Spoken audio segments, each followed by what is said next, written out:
In just the last few years, scientists have pulled more than 200 new giant viruses from oceans, soil, and frozen ground.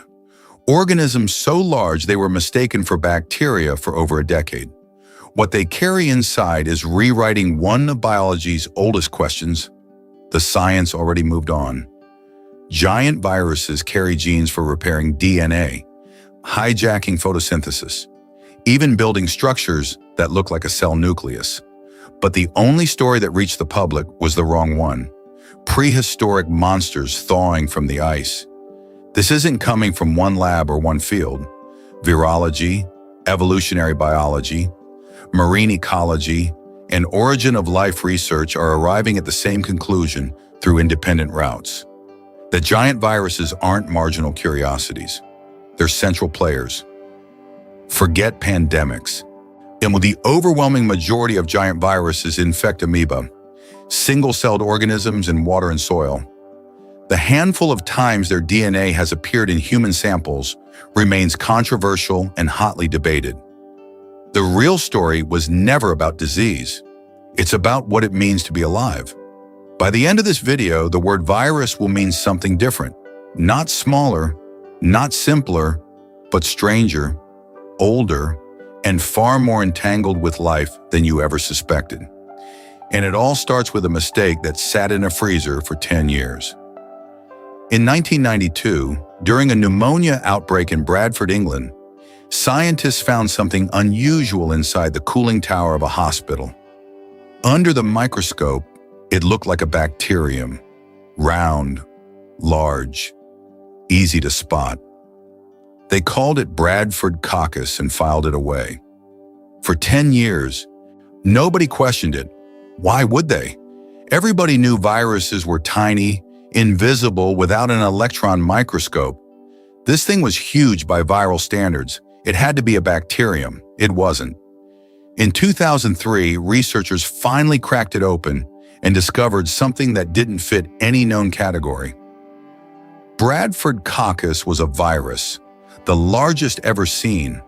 They renamed it Mimivirus, short for mimicking microbe, because it had fooled everyone for a decade. And it didn't just break the size rule. Its genome carried over 1,000 genes. A common cold virus has about 10. HIV has 12. Mimivirus had more genetic complexity than some bacteria that actually infect humans. That was supposed to be the exception. It wasn't. In 2013, scientists in Chile and Australia found the Pandoravirus, named after the mythological box because it brought far more questions than answers.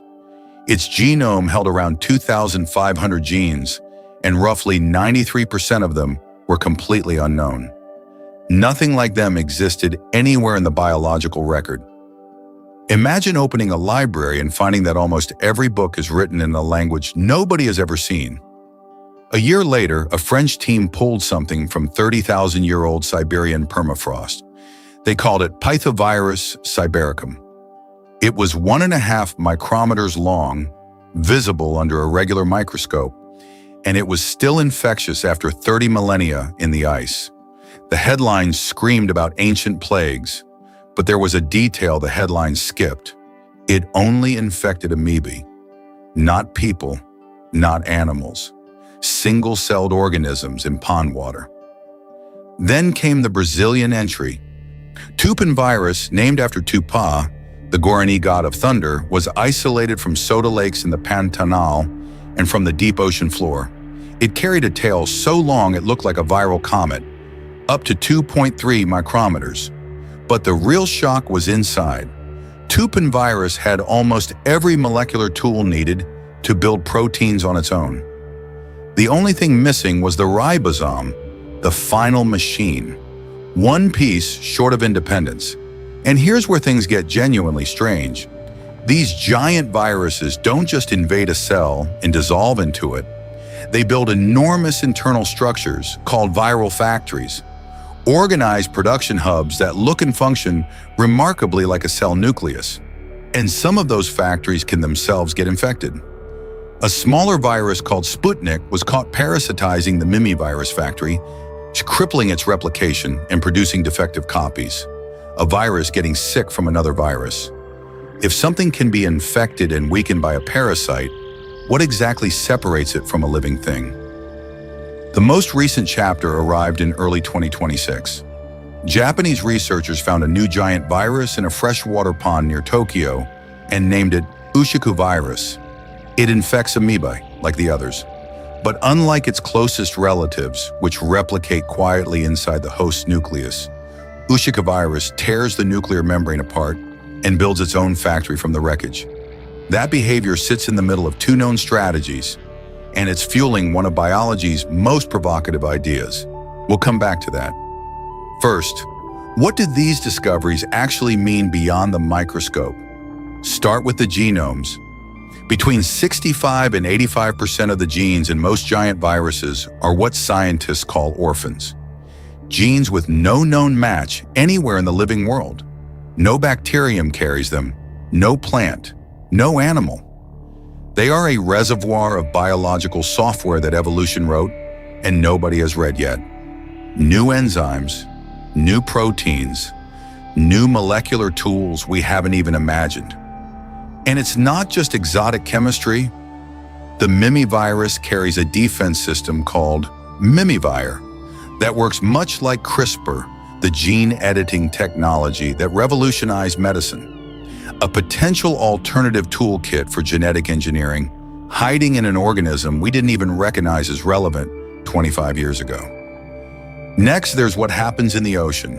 When those 230 new giant viruses found in marine environments aren't passive drifters, many of them carry genes for photosynthesis, a function biologists assume belonged exclusively to living cells.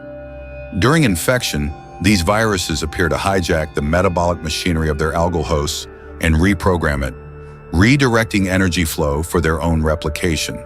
A biological hack, a virus using another organism's body as a solar-powered factory. And that process doesn't just affect the host, it reshapes nutrient cycles across entire marine ecosystems and may help explain the dynamics behind harmful algal blooms. Finally, there's the ice. When researchers revived Pithovirus from Permafrost, the point was never that this particular virus would start a pandemic. The point was proof of concept. If a giant virus survives 30,000 years in frozen ground and wakes up fully functional, the permafrost is not just a geological formation, it's a biological archive. And as the Arctic warms and mining operations expand, that archive is opening. Not necessarily releasing giant viruses that infect amoebae, but potentially ancient pathogens that once circulated among populations with no living immunity. The giant viruses were the canary. The coal mine is climate change. Now into the deepest layer.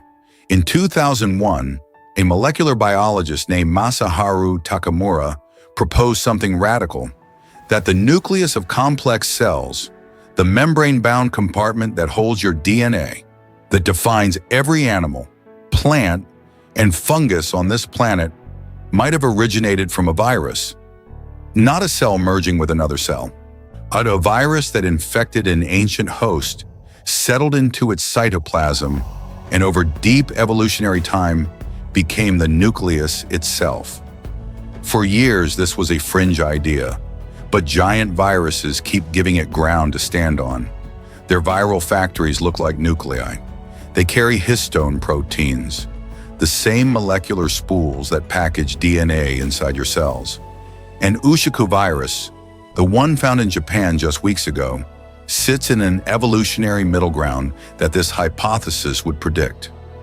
Related to viruses that replicate inside the nucleus, yet it destroys the nucleus to build something new. A possible transitional form caught in the act. We spent a century asking whether viruses are alive. The more unsettling question may be whether they help make complex life possible in the first place. Not metaphorically, structurally.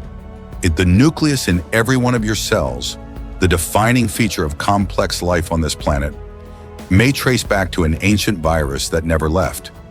At the start of this video, giant viruses were a headline. something strange pulled from a Japanese pond. Now there's something else, a pattern, a convergence from oceans, forests, frozen ground, and deep evolutionary time, all pointing toward the same disappearing border, where the thing we called not alive turns out to be woven into the architecture of life itself. That border hasn't moved, it dissolved. The key books and references behind this video are in the description below. This episode is part of the playlist Science, What Reality Is. New videos twice a week. Because at Tender Reason, the smallest things keep rewriting the biggest questions.